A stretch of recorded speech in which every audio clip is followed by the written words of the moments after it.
bagaimana nasibnya orang yang pernah membunuh, apakah dia akan diampuni oleh Allah Subhanahu wa ta'ala atau tidak.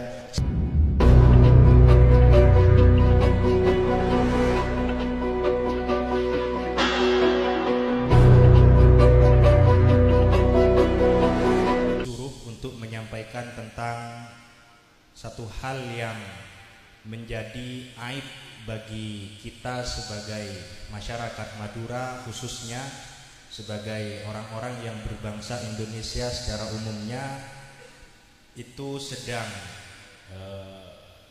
mendapatkan satu musibah yang cukup besar, yakni murahnya harga nyawa, murahnya kehidupan tetangga, murahnya kehidupan istri ataupun suami, sehingga gara-gara perasaan seperti itu gampang sekali terjadi pembunuhan, gampang sekali terjadi pembegalan dan seterusnya.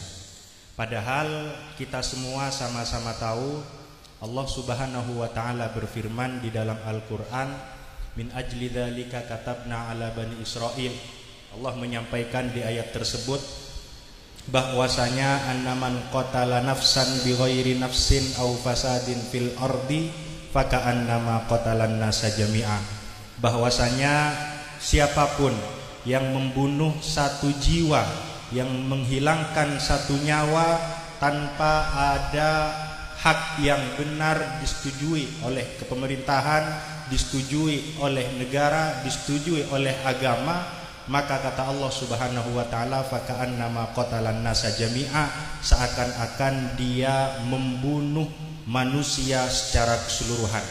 Dan ini adalah logika yang disampaikan oleh Allah yang sangat memiliki nalar yang bagus, nalar yang baik. Kenapa? Karena ayat ini jatuh setelah Allah Subhanahu wa ta'ala menceritakan pembunuhan antara Qabil dan Habil.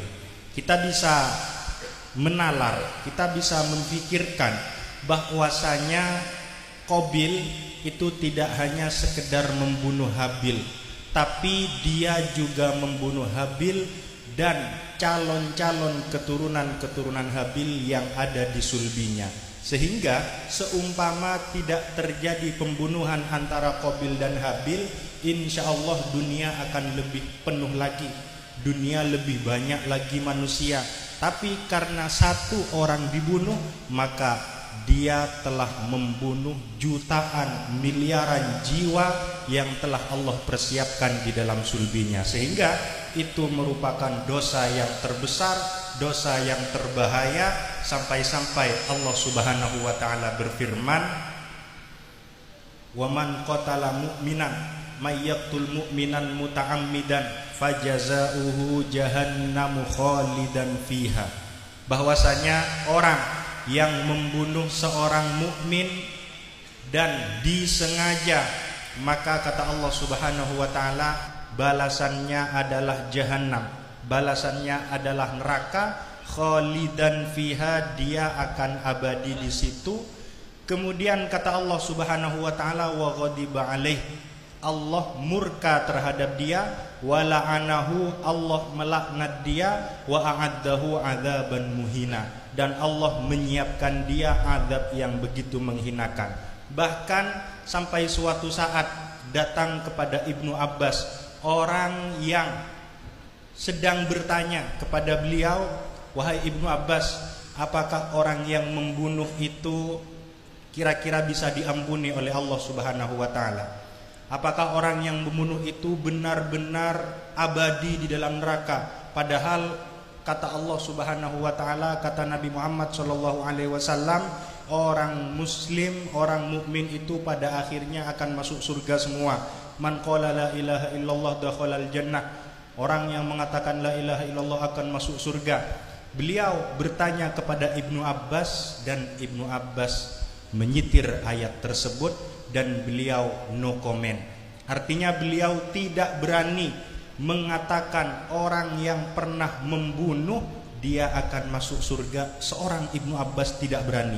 Imam Malik bahkan mengatakan bahwasanya ketika ada orang yang kayak mau mencari kesempatan, mau nyari kaul dari ulama untuk mau membunuh seseorang. Akhirnya beliau bertanya kepada Imam Malik, dan Imam Malik juga menjawab tentang ayat tersebut. Beliau menjawab, tidak tahu. Saya tidak tahu bagaimana nasibnya orang yang pernah membunuh, apakah dia akan diampuni oleh Allah Subhanahu wa taala atau tidak. Saya tidak tahu. Padahal jelas dalam banyak literatur itu, misalnya di hadis diriwayatkan bahwa Rasulullah Shallallahu Alaihi Wasallam bercerita terkait kisah seorang Bani Israel yang membunuh sampai 100 orang. Ketika membunuh 99, dia mau bertobat. Akhirnya tanya ke satu kiai, ditanyakan, saya apakah bisa tobat? Kiai tersebut mengatakan tidak bisa. Akhirnya yang satu ini dibunuh juga, lengkaplah 100. Dan akhirnya tanya ke kiai yang ke 100 ini, yang ke kiai satunya lagi, dan jawaban dari kiai satunya lagi itu, beliau tidak menjawab diampuni atau tidak. Beliau hanya, hijrahlah kamu ke satu negeri ini, pergilah kamu ke satu negeri ini. Artinya apa? Artinya masalah ampunan beliau pun, bahkan para ulama pun, bahkan para sahabat pun tidak berani memutuskan apakah orang yang pernah membunuh itu diampuni oleh Allah Subhanahu wa taala atau tidak. Adapun masalah taubat, tetap dia wajib melakukan taubat, dia tetap wajib untuk meminta maaf kepada Allah Subhanahu wa taala, meminta maaf kepada semua yang bersangkutan. Akan tetapi urusan diampuni atau tidak itu benar-benar harus dia simpan di dalam dada sampai dia mati, hingga hari kiamat bertemu langsung kepada Allah Subhanahu wa taala. Oleh sebab itu, bahaya membunuh, bahaya menganggap murah nafas, menganggap murah nyawa, itu adalah sebuah bahaya yang saya rasa sulit ampunannya dan sulit mendapatkan maghfirah dari Allah Subhanahu wa taala. Sehingga jangan sampai kita sebagai RA ataupun keluarga kita mudah untuk menganggap murah nyawa-nyawa teman kita. Saya rasa itu. Dan untuk tambahan saya berikan kepada Lora Ismail Al-Khalili, wa alaihi falyatafaddal mashkura. Hadza wa astaghfirullahal azim wallahul muwaffiq ila aqwamit thoriq. Assalamualaikum warahmatullahi wabarakatuh.